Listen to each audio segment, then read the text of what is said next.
অনুপ্রবেশ অনুপ্রবেশ যে হারে অনুপ্রবেশ হচ্ছে উত্তর পূর্ব ভারতে তা এক বিপজ্জনক পরিস্থিতিতে পৌঁছে গেছে। অনুপ্রবেশের বিরুদ্ধে তেমন কোনো আন্দোলন, অনুপ্রবেশের বিরুদ্ধে আইনি কোনো কঠোর ব্যবস্থা বর্তমান ভারতবর্ষে আছে কিনা আমার তা জানা নাই। নেতারা যা বলছেন সেটা হলো ঘরের দরজা খুলে রেখে জানালা বন্ধ করে চিৎকার করছে যে আমরা অনুপ্রবেশ বন্ধ করছি, কিন্তু প্রকৃতপক্ষে অনুপ্রবেশ বন্ধ হয়নি।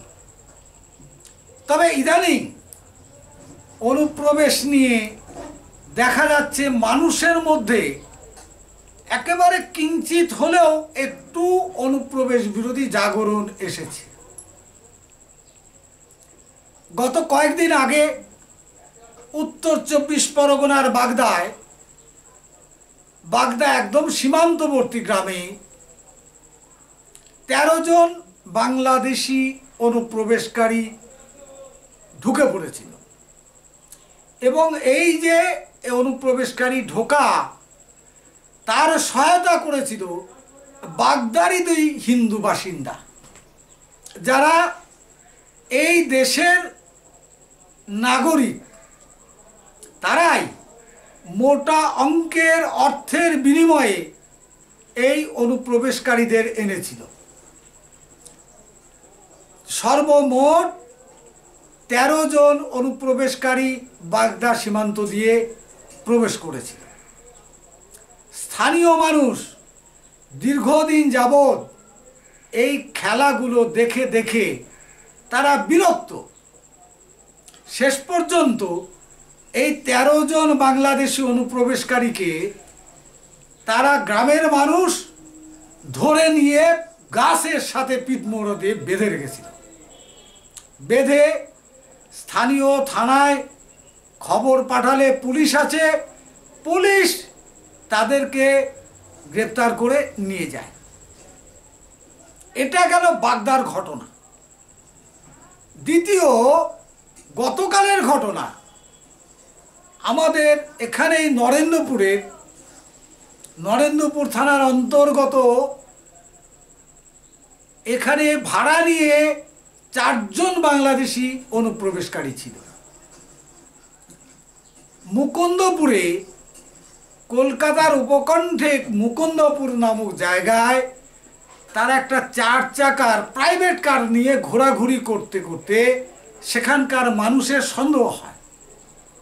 সন্দেহ হলে স্থানীয় মানুষ তাদেরকে ঘিরে ফেলে এবং ধরে ফেলে থানায় খবর পাঠায়, পুলিশ এসে তাদেরকে গ্রেপ্তার করে নিয়ে যায়। প্রিয় দর্শক, এর আগে সোনারপুর থেকে অনুপ্রবেশকারী পুলিশ গ্রেপ্তার করেছিল, সোনারপুর থানার পুলিশ। তাদের কাছ থেকে নগদে 36 লক্ষ টাকা তাদের বাথরুম থেকে পেয়েছিল, আর 2 কেজি সোনা এবং 2টি আগ্নেয়াস্ত্র সোনারপুর থানার পুলিশ উদ্ধার করেছিল। অনুপ্রবেশ এরকম অসংখ্য ঘটনা আমাদের পশ্চিম বাংলায় ঘটে যাচ্ছে, যা আমাদের সমস্ত ঘটনাগুলো দৃষ্টিতে আসে না বা আমরা জানতে পারি না। এগুলো নীরবে ঘটছে, কিন্তু আমাদের মনে রাখতে হবে যে ভারত কিন্তু পরাধীন হয়েছিল অনুপ্রবেশকারীদের কাছে। মোগলরা অনুপ্রবেশকারী ছিল, ব্রিটিশরা অনুপ্রবেশকারী ছিল। তারা আমাদের স্বাধীনতা দলন করেছে, তারা আমাদের মাতৃভূমি, আমাদের জন্মভূমি, আমাদের এই প্রিয় ভারত ভূমিকে তারা পরাধীন করেছিল। এই পরাধীনতা থেকে মুক্ত হতে আমাদের 700 বছর টাইম লেগে গেছে। আজকে যে অনুপ্রবেশ বাংলাদেশ সীমান্ত দিয়ে হচ্ছে, এটা অন্য কোনো কিছু ভাবার কারণ নেই। দারিদ্রতা আছে, সে দারিদ্রতা আছে বাংলাদেশের মানুষের, একথা আমি মানি, কিন্তু সবাই যে দারিদ্রতার কারণে আসছে এদেশে এটাও সঠিক নয়। দারিদ্রতার কারণে বাংলাদেশ থেকে যারা আসে এই মানুষগুলোই কিন্তু আগামী দিনে উগ্রপন্থী জঙ্গি হয়ে দাঁড়াবে, আত্মপ্রকাশ করবে, এবং এরাই পশ্চিমবঙ্গ, আসাম, ত্রিপুরা, মেঘালয়, এই যে কয়েকটি রাজ্য আছে এই রাজ্যগুলোকে কিন্তু আগামী দিনে দ্বিতীয় কাশ্মীরে পরিণত করবে। নেতারা অনেক কথা বলেন, নেতাদের মুরদ আমাদের জানা আছে। নেতারা যখন দেশ ভাগ হলো সবার আগে পোটলাপুটলি নিয়ে পালিয়ে এলো তার আত্মীয় পরিজন, বন্ধু বান্ধব, তার স্বজাতি স্বধর্মী, ওখানে যে পড়ে রইল তাদের খোঁজ আর কেউ নিল না।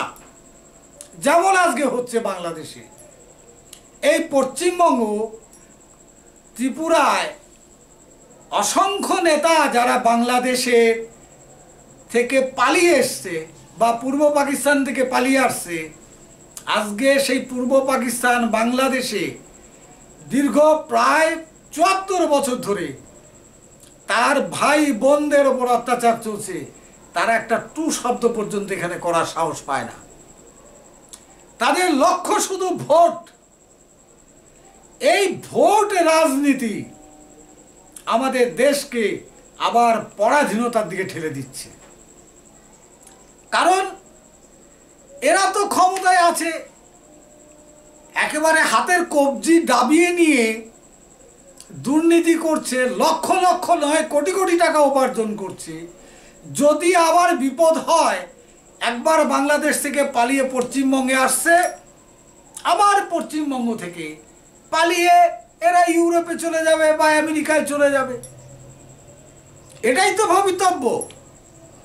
দেশটা শুধু নেতার নয়, দেশটা কোনো রাজনৈতিক দলের নয়, দেশটা হচ্ছে দেশের মানুষদের, দেশের নাগরিকদের। এই দেশ রক্ষা করে নেতা নয়, এ দেশ রক্ষা করে নাগরিকরাই। আজকে যারা সামরিক বাহিনীতে, বিএসএফ, আধা সামরিক বাহিনীতে যারা চাকরি করছে তারাই দেশের নাগরিক। তারা তাদের বুকের রক্ত ঢেলে এ দেশকে, দেশের সার্বভৌমত্বকে তারা রক্ষা করছে। কোনো নেতা আজ পর্যন্ত প্রাণ দিতে যায়নি সীমান্তে। কোনো নেতা সীমান্তে যে ওই কাশ্মীরে যে প্রাণ দিয়েছে এ নজির আজ পর্যন্ত ভারতবর্ষের ইতিহাসে পাওয়া যাবে না। এ নেতারা এসি ঘরে বসে বাটলিং দেওয়ায় ওস্তাদ। অতএব এই নেতাদের উপর ভরসা করে আমাদের দেশ রক্ষা হবে না। আজকে বাগদায় যে ঘটনা ঘটেছে, বাগদার মানুষকে স্যালুট জানাতে হয়। বাগদায় যে ঘটনা ঘটেছে, বাগদার মানুষ বীরত্বের কাজ করেছে। এই রকম ৪২০০ কিলোমিটার যে আমাদের বাংলাদেশ ভারতের বর্ডার আছে, এই প্রতিটি সীমান্তে এই রকমই হওয়ার দরকার, এবং জনতার কারফু দরকার, যাতে একটি বাংলাদেশি অনুপ্রবেশকারী এই ভারতে প্রবেশ না করতে পারে। তার জন্য দরকার জনতার কারফু। দল, মত, জাতি, ধর্ম নির্বিশেষে এই জনতার কারফু চালু করে দেওয়ার দরকার ভারত বাংলাদেশ সীমান্তে। প্রিয় দর্শক, জনতার কারফু ছাড়া, জনগণের জাগরণ ছাড়া, জনগণের এ বিষয়ে সম্যক অবগত না হলে এ দেশকে বাঁচানো মুশকিল। বাংলাদেশের মানুষ, যারা শিক্ষিত মানুষ, বিশেষ করে যারা মুসলিম সম্প্রদায়ের মানুষ, তারা বলছে আগামী দিনে আমরা মানুষ হয়ে যাব ২৫ কোটি। এখন আছি ১৭ কোটি, আগামী দিনে হব ২৫ কোটি। ২৫ কোটি মানুষ হলে কাটা তারের বেড়া ভাঙ্গা সুইডা আমরা ঢুকা যাবো উত্তর পূর্ব ভারতে, দখল করে নেব আমরা এই দেশ। এটা কোনো অশিক্ষিত মানুষের কথা নয়, বাংলাদেশের শিক্ষিত মানুষ, যারা আইনজীবী, যারা ডাক্তার, যারা শিক্ষক, তাদের মধ্যে একটা অংশের কথা এই, আপনি বারুদের স্তূপের ওপর বসে আছেন। অতএব এই অনুপ্রবেশ বিরোধী আন্দোলন শুধু রাজনৈতিক দলের ব্যানারে করলে হবে না। অনুপ্রবেশ আমরা ভারতবাসী আমরা চাই না। আমি এদেশের বহু মুসলমানের সাথে আমি কথা বলে রেখেছি, যারা ভারতীয় নাগরিক মুসলিম, তাদের সাথে আমি কথা বলে রেখেছি, আলোচনা করে রেখেছি। তারা এক বাক্যে বলেছে, বাংলাদেশি মুসলমান এদেশে আসুক, বসবাস করুক, নাগরিকত্ব পাক, এটা আমরা চাই না। আমরা এদেশে সহ অবস্থান করছি হিন্দুদের সাথে, পাশাপাশি আমরা সহ অবস্থান করছি, ব্যবসা বাণিজ্য, চাকরি বাকরি, পড়াশোনা আমরা যে করছি, আমরা ভারতে ভালো আছি। ভারত পাকিস্তান হয়ে যাক, ভারত বাংলাদেশ হয়ে যাক, আমরা এটা চাই না। এটা ভারতবর্ষের মুসলিমদের কথা। ভারতের হিন্দুরাও সাম্প্রদায়িক নয়, ভারতের মুসলিমরাও সাম্প্রদায়িক নয়, ভারতের খ্রিস্টানরাও সাম্প্রদায়িক নয়, ভারতের বৌদ্ধরাও সাম্প্রদায়িক নয়। সাম্প্রদায়িক হচ্ছে এদেশের নেতারা। এই নেতাদের কথায় দেশ বাঁচেনি, দেশ বাঁচবে না। নেতাদের কারণে এক দেশ ভেঙে তিন টুকরো হয়েছে। নেতাদের দুর্বলতার কারণে ভারত ভেঙে পাকিস্তান হয়েছে, পাকিস্তান ভেঙে বাংলাদেশ হয়েছে। দুটো বিস্ফোরা তৈরি হয়েছে ভারতের দুই পাশে।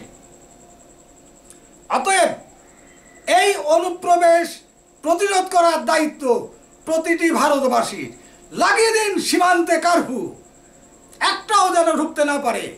আর যারা অর্থের মোটা টাকার বিনিময়ে বাংলাদেশিদের এখানে অনুপ্রবেশ করাবে, এরকম ভারতীয় নাগরিকদের বিরুদ্ধে কঠোর ব্যবস্থা নেওয়া হোক, বাড়িঘর বাজেয়াপ্ত করা হোক, নাগরিকত্ব বাতিল করা হোক, তার স্থান যাবজ্জীবন জেলখানায় হোক। এই বলে আমি আপনাদের নমস্কার জানাচ্ছি। মাই ডাক টিভিতে আমি সুভাষ, নমস্কার। দল থাকবে, দলের চেয়েও বড় হচ্ছে দেশ। সেই দেশকে আমরা জলাঞ্জলি দিয়ে কোনো কিছু করব না। মাননীয় মুখ্যমন্ত্রী, আপনি নিজেও একজন দেশপ্রেমিক মানুষ, আপনার কাছে এইটুকু অনুরোধ করব, আপনি বিষয়টি আরো গুরুত্ব দিয়ে বিবেচনা করবেন। মাই ডাক টিভিতে আমি সুভাষ, নমস্কার।